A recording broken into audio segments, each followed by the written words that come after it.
Yang belum kita lakukan adalah mendeklarasikan bahwa Unisba mengadopsi Kampus Merdeka.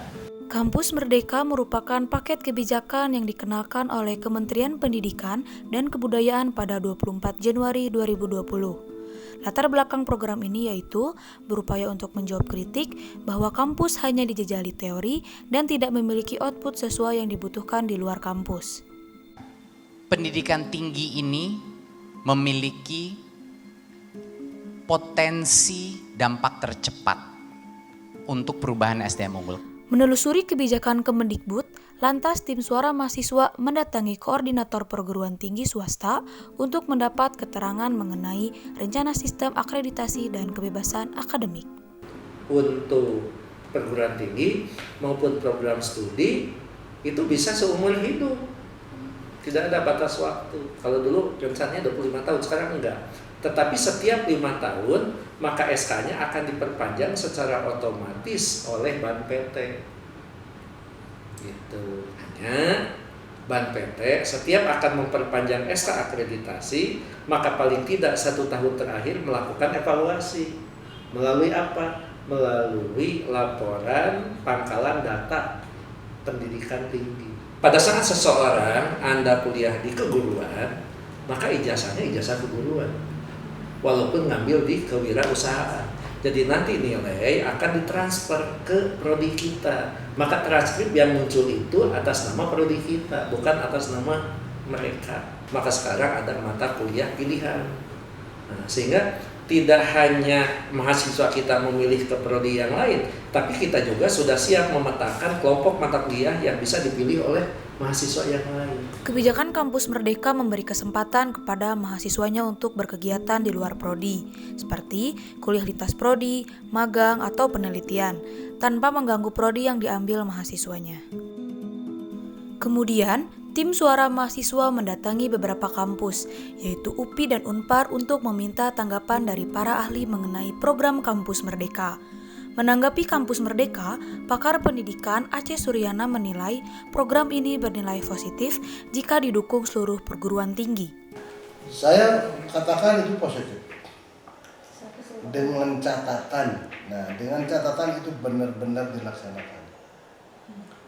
Tapi saya nggak yakin bahwa Pak Menteri sendiri, oleh dia sendiri, bisa melakukannya oleh kementerian maksudnya, bisa melakukannya dengan baik kalau tidak didukung oleh setiap perguruan tinggi yang bersangkutan. Itu agak kesulitan untuk melaksanakannya. Walaupun dalam jangka panjang saya nggak begitu yakin juga, karena di beberapa negara maju sebetulnya akreditasi semacam ini sudah mulai ditinggalkan. Sejalan dengan pendapat dengan Rektor Unpar, Menghadar Situmorang mendukung adanya kebijakan kampus ini dengan memperhatikan dua sisi. Dari sisi kebijakan, barangkali sebenarnya 2 hal penting saya kira yang patut digarisbawahi tentang standar pendidikan nasional, yaitu Permendikbud nomor 3-nya, ya, dan lebih spesifik lagi di situ tentang memberikan hak kepada atau kebebasan kepada mahasiswa untuk menempuh 3 semester di luar program studi dalam PT yang sama atau di luar PT. Program Kampus Merdeka menimbulkan pro dan kontra di kalangan Sivitas Akademika Unisba, baik dari mahasiswa, rektor, maupun dosen. Beberapa ini kami sajikan pendapat dari Sivitas Akademika Unisba. Kalau bagi mahasiswa mungkin ya, walaupun saya sendiri tahu bahwa mahasiswa mungkin sudah membaca. Tapi kalau bagi dosen, ini kita sosialisasinya itu adalah menafsirkan apa yang terkandung dari kebijakan ini.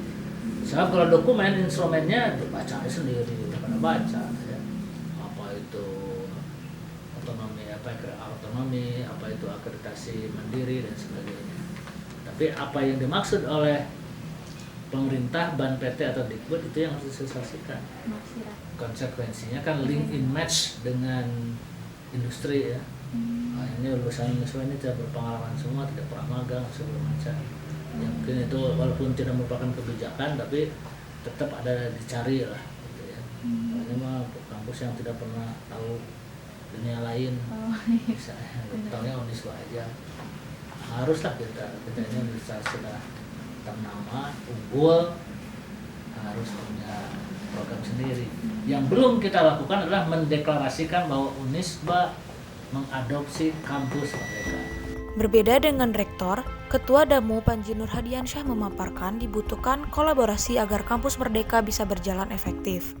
Yang menjadi nilai plusnya lah kalau menurut saya, kalau misalkan diimplementasikan hal itu, saya sih lebih berpikirnya kalau misalkan dikolaborasikan gitu ya antara keadaan kita sekarang sama yang tadi ada di kampus merdeka itu, kita bagaimana memfokuskan gitu si program-program studi ini ke hal yang bermanfaat bagi umat, terutama khususnya umat Islam gitu.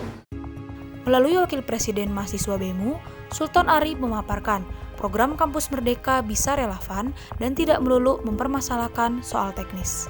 Sebetulnya PTS atau seperti Unisba ini tidak bisa langsung untuk menanggapi keempat poin tersebut. Poin keempat lah intinya. Jadi kita kan PTS, berarti kalau untuk poin keempat itu ranahnya adalah di perguruan tinggi negeri.